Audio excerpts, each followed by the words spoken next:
오늘은 출석 정지에 대해서 한번 이야기해 볼까 합니다. 보통 우리가 예전에 말하는 정학이라는 게 지금 말하는 출석 정지거든요. 왜 출석 정지라는 게 부모님들이 오시거나 할 때 출석 정지만은 안 내려주게 해주세요 이런 말들을 많이 하시는데 왜 그럴까? 그런 것들에 대한 설명을 좀 드려볼까 하고, 출석 정지를 받게 되면은 얼마나 큰 불이익이 있길래, 단순히 학교를 못 간다, 생기부 기재된다 그걸 떠나서 어느 정도의 나한테 불이익이 있길래 전부 다 이제 출석 정지만 안 된다, 뭐 적어도 그 밑으로 내려달라 라는 요청을 하는지, 그러면은 과연 학교 폭력이 어떤 유형에서 출석 정지가 내려지는지, 또 출석 정지까지 가지 않기 위해서는 어떤 대응들이 좀 필요한지, 그 부분에 대해서 오늘 좀 말씀을 드려볼까 합니다. 귀를 쫑긋 세우시고 한번 들어보시기 바랍니다.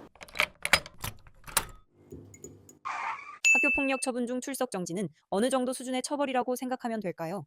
매우 높다. 그러니까 출석 정지라는 게 호수로 치면 6호예요. 그러니까 뭐 6번째 단계가 아니냐라고 하는데 그렇진 않고요. 1호가 이제 서면 사과, 두 번째가 이제 3호 학교 봉사, 세 번째가 4호 사회 봉사, 그 다음이 이제 출석 정지인 거예요. 그렇게 순서대로 따지자면 한 4번째 정도가 되겠죠. 출석 정지라는 게, 그래서 보통 우리가 점수화를 시킬 때 보통 뭐 1점에서 3점, 4점에서 뭐 6점, 그다음에 7점에서 9점까지가 이제 1, 3호, 4호 이렇게 되고요. 10점에서 12점이 출석 정지가 되는 거예요. 그렇다 보니까 PD님 생각에 출석 정지 이러면 좀 어떤 것 같아요? 아, 좀 센 걸 했네 이 생각이 들지 않나요? 그렇죠? 그냥 봉사활동이나 이 정도 선에서 넘어갈 거니까. 그래서 출석 정지는 기본적으로 좀 세다. 왜냐면 그 이상의 처분은 이거는 뉴스에 나와도 되겠다라는 정도의 사건들이 많아요. 그렇기 때문에 우리가 일반적으로 일어나는 사건들 중에서 출석 정지가 내려졌다라고 한다면은 이거는 조금 심한 사건이다. 그리고 또 그렇지 않다고 치더라도 이거는 가해 학생 쪽에서 전혀 반성하지 않거나 화해 여지도 없다. 그런 사건들이 보통은 출석 정지가 내려진다. 그러니까 되게 높은 처분은 맞다는 거죠. 출석 정지는 보통 어떤 경우나 어떤 상황에서 받는 처벌인가요? 기본적으로 제 머릿속에 지금 몇 가지 떠오르는 유형이 있는데, 일반적으로 우리가 남학생들이 많이 출석 정지가 내려지는 경우는 항해, 뭐 전치 막 6주, 8주 뭐 이런 경우들이 있거든요. 그래서 때리다 보면 우리가 코뼈도 부러지고 막 이러잖아. 그래서 단순히 좀 투닥거리다가 6주가 나왔다, 코뼈가 뭐 골절이 됐다, 이것만으로는 예전에는 6호 그렇게 나왔었는데 최근에는 그렇게까지 가진 않는 것 같아요. 우발적으로 일시적으로 이렇게 한 경우에는 뭐 4호 정도에서 마무리되는 경우들이 있는 것 같고, 그렇지만 이제 조금 장기간에 걸쳐서 괴롭힘이 있었다, 그 과정에서 폭행까지 일어났다, 이런 경우에는 6호 처분이 좀 나올 수 있는 것들이고, 또 이제 일시적이라고 하더라도 피해 학생 쪽에 어떤 장애가 좀 있다라든지 그런 경우에는 힘의 우월이 너무 크잖아요. 그런 경우에도 6호가 나올 수 있는 확률이 높다. 그 다음에 일단은 또 발생을 하는 것들이 집단 따돌림 사건.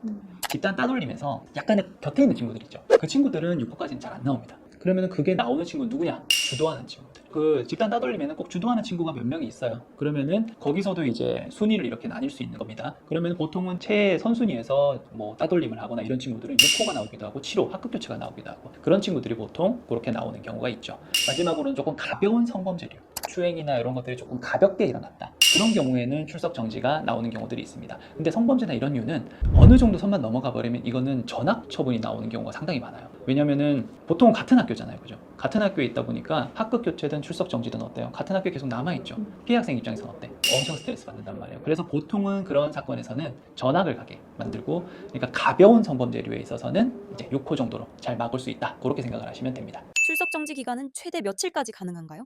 기간은 딱히 법에 규정되어 있는 것 같진 않아요. 출석 정지 뭐 얼마든지 할 수 있는 것 같은데, 일반적으로 우리가 그래도 적정선이라는 게 있잖아요. 그러면은 아까 10점에서 12점 요거 제가 말씀드렸죠. 그러면은 거기서도 경중이 있는 거야. 그럼 출석 정지 뭐 적게 나오는 경우에는 뭐 3일 정도 나오는 경우도 있고, 보통 5일, 6일, 뭐 좀 길면은 10일 뭐 이렇게 나오는 경우도 있는데, 평균적으로는 뭐 5일 안쪽으로 이렇게 좀 나오는 경우들이 있는 것 같아요. 가해 학생은 출석 정지 기간 동안 뭐 하고 지내는 건가요? 학교를 못 오겠지 일단. 근데 출석 정지를 하더라도 교육권이라는 걸 좀 보장을 해줘야 되는 거거든. 왜냐면은 학생이잖아요. 그렇기 때문에 학교에서 뭐 어떤 지원을 좀 해주는 경우도 있고요. 다만 그건 있습니다. 출석 정지니까 어때? 정학은 뭐예요? 우리가 출결이 또 중요하잖아. 그러면 무단 결석이 되는 거예요. 그 출결해서 출석 정지로 돼 있다면 다 그 결석이 되는 거예요.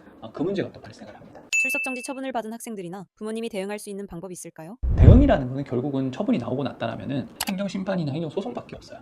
그래서 제일 베스트는 항상 제가 말씀을 드리는 게, 최초 학폭 위 갈 때 처분을 최대한 낮게 받으라는 거예요. 근데 이제 출석 정지를 받고 나서 어쨌든 생기부 기재도 되고 이렇잖아요. 그런 상황이면은 뭐 행정심판이나 행정소송에서 낮춰달라고 할 수밖에 없어요. 그거는 확률이 많이 떨어질 수밖에 없는 겁니다. 왜? 우리가 면밀하게 봤을 때 한 4호 정도 나올 처분이 맞아. 근데 학폭위에서 6호를 줬어요. 그러면 어쨌든 판단은 좀 잘못된 거잖아요. 그러나 행정심판이나 소송에서는 그 정도 차이 가지고는 취소를 안 시켜준다는 거예요. 적어도 한 1호 정도 하는 게 맞았는데 이거는 너무 과하게 6호 같다, 이거는 재량권 일탈남용이 돼서 취소가 되겠지만, 그렇지 않고 뭐 한 개 정도를 낮춘다, 그 정도 선에서는 이게 큰 의미가 없다라는 겁니다.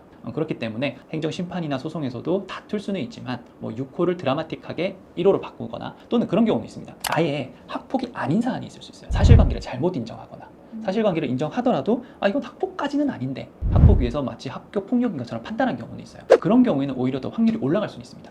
낮추는 것보다 차라리 아예 이건 학폭이 아니다 라는 경우에는 이걸 취소를 시킬 가능성이 높아지겠죠. 또 이제 뭐 학교 폭력이라는 게 보통 우리가 한 가지 행동만 하는 건 아니잖아요. 신고를 하게 되면 뭐 여러 가지를 신고를 한단 말입니다. 그러면은 3개가 인정이 돼서 뭐 6호 처분이 나왔어. 그런데 사실관계를 면밀히 파악해 보니 뭐 한두 개 정도는 아니야. 그런 경우라면은 또 이제 6호 처분의 전제가 무너지는 거다 보니까 그때는 또 취소를 할 수 있는 가능성이 높아지겠죠. 이런 사안들에 있어서는 결국 행정 심판이나 행정 소송을 통해서 취소를 할 수 있는 가능성이 그래도 높아진다라고 생각을 하시면 됩니다.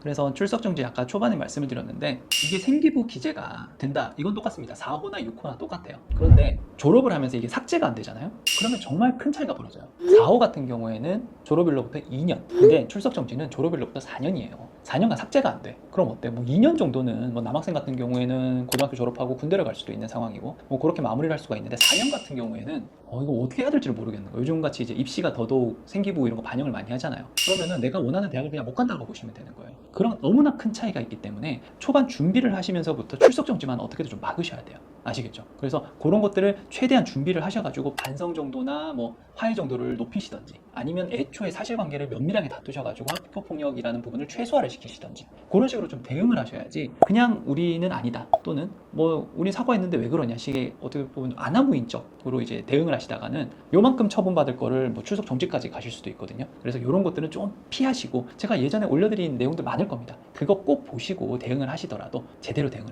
해두시기 바랍니다. 이상 이원우 변호사였습니다.